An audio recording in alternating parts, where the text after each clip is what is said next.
झांसी का सबसे बड़ा ब्लाइंड मर्डर आखिरकार खुलासा हो चुका है।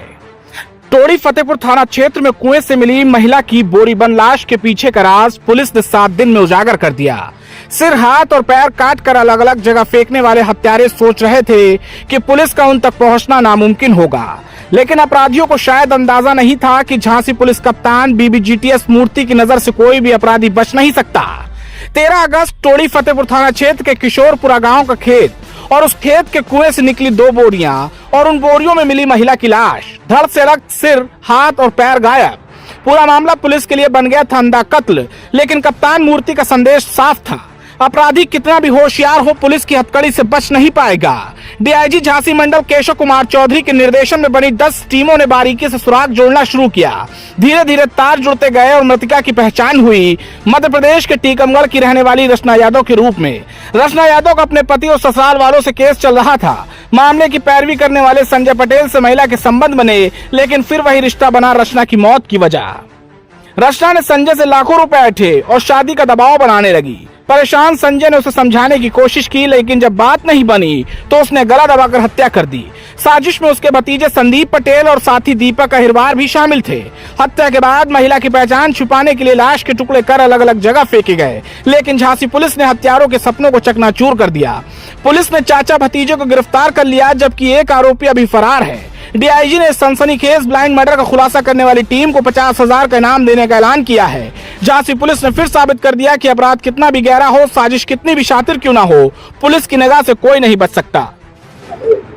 देखिए, आप सभी को विदित है कि दिनांक 13/8/2025 को थाना टोड़ी फतेहपुर झांसी में काशीपुरा गांव के यहाँ एक घनी मतलब जंगल में कुएं में कुछ शव के टुकड़े मिले थे, अलग अलग बोरियों में डाला हुआ। इसको तत्काल बहुत गंभीरता से लेते हुए करीब 8 टीमों का हम लोगों ने गठन किया है। उसके अलावा 10 और टीम को गठन करके अलग अलग गांव में चेकिंग कराया गया कि ऐसा कोई महिला तो नहीं है जो मिसिंग है उसी उम्र की, क्योंकि ये बहुत ही ब्लाइंड मर्डर था और सनसनीखेज भी था। तो उसी को इतने ही गंभीरता से लेते हुए हमारे SP RA CO Mauranipur, SO Todi Fatehpur और SWAT टीम के सकुशल नेतृत्व में आज इसका खुलासा हो गया है।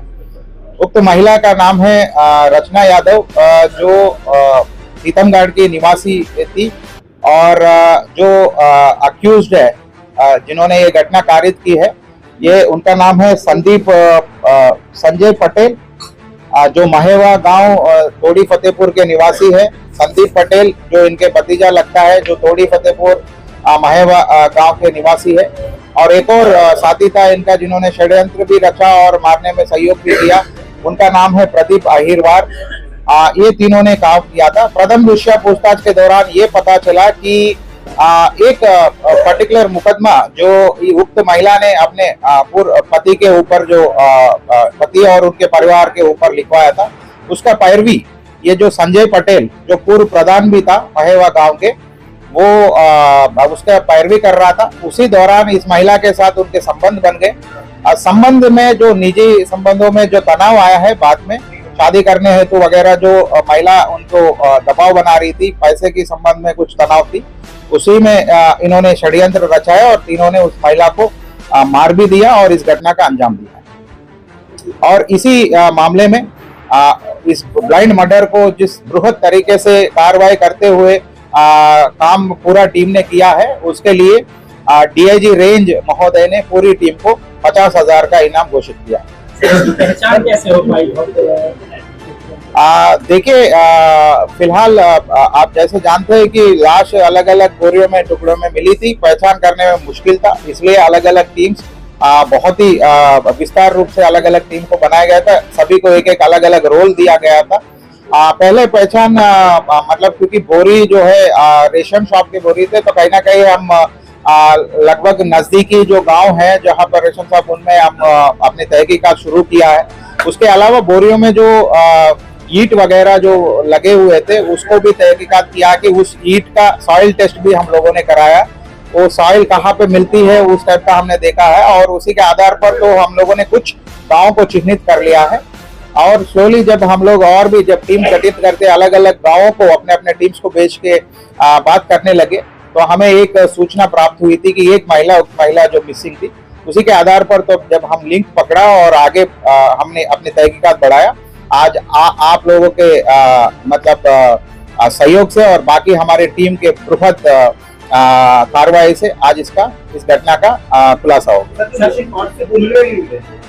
हाँ, मिसिंग पार्ट जो है अलग जगह पे डाले हुए थे वो भी मिल गए हैं और बाकी अभी पूछताछ चल रही है, विवेचना प्रचलित है और भी जो भी आपको हमारे सामने आएंगे वो भी आपको अवगत कराएंगे। फिलहाल वहीं पे एक पुल थी, वो जब पूछताछ के दौरान पता चला कि ये पुल के नीचे कहीं पर एक बोरी और भी डाले हुए थे, वहां पर चेकिंग किया तो हमें प्राप्त। सर, पहले इन्होंने मारा था, किस तरीके से मारा, फिर कैसे इन्होंने काटा था? फिलहाल पूछताछ के दौरान प्रथम दृष्टया यही पता चला कि पहले महिला को गला दबाकर मार दिया गया था, फिर उसके बाद इन्होंने अपने आप को बचाने के लिए और घटना का मतलब सही खुलासा ना होने के लिए बॉडी को अलग अलग पार्ट बनाकर अलग अलग बोरियों में रख के इसको उन्होंने अलग अलग जगह पे फेंक दिया। फिलहाल ये 13/8/2025 की बात है और उनसे जब पूछताछ हुई उन्होंने कहा कि 4 दिन पहले उसका किया है और भी पूछताछ चल रही है। सही डेट और सही चीजें आपको हम पूरे पूछताछ के दौरान आपको बता। पुलिस को गुमराह करने के लिए अलग-अलग बॉडी फेंकी गई थी। हाँ, जैसे हमने कहा कि उनकी मेन मकसद यही है कि वो पकड़ा ना जाए और पुलिस को गुमराह करने के लिए ही उन्होंने ऐसे अलग अलग पार्ट बना के अलग अलग जगह पे बनाया। फिलहाल इन्होंने जो पूछताछ के दौरान ये पता चला कि इसी कार में वो भ्रमण करते रहे और उनको मतलब जो भी उनके निजी संबंध थे या तनाव थी, उस तनाव को उनको पहले मतलब उनको समझाने लगे हैं। जब महिला ने नहीं समझा तो कार में ही उन्होंने उनको गला दबा के मार दिया था। फिर उसके बाद एक जगह जो कुआं में जो हमें बोरी मिले वहीं पे कुएं पे इन्होंने बॉडी को काटा है और फिर वहां से अलग अलग जगह पे उसको जो अवशेष है वो क्या कार के माध्यम से ही इन्होंने नदी में फेंके और पहले वहां हत्या की फिर उसके बाद नदी में फेंकने का ये कार में? देखिए, वो तो पूछताछ का विषय है फिलहाल, लेकिन कार में ही वो भ्रमण कर रहे थे और कार में ही वहां पर आए थे और अलग अलग जगह पर उन्होंने फेंका है। फिलहाल इस समय पे यही प्रथम विषय पता चल रहा है कि उन्होंने कार में ही गए। क्या निकल के आया था? मेन मोटिव क्या था, क्यों उन्होंने मारा था? तो जैसे मैंने पहले ही कहा था, इनके निजी संबंध थे। किसी मुकदमे का पैरवी करते वक्त पूर्व प्रधान जो है इनका उनसे संबंध बन गया है। फिर संबंध बनने के बाद महिला जो है उनको शादी करने की दबाव बना रही थी और इसी 2 साल में बहुत बार इनसे जो इनका कहना है कि कुछ अधिक मात्रा में ही इनसे पैसे उन्होंने लिया है और उसी को लेते हुए उसी तनाव को लेते हुए इन्होंने एक षड्यंत्र रचा है और षड्यंत्र के मुताबिक इन्होंने उनको मार दिया है।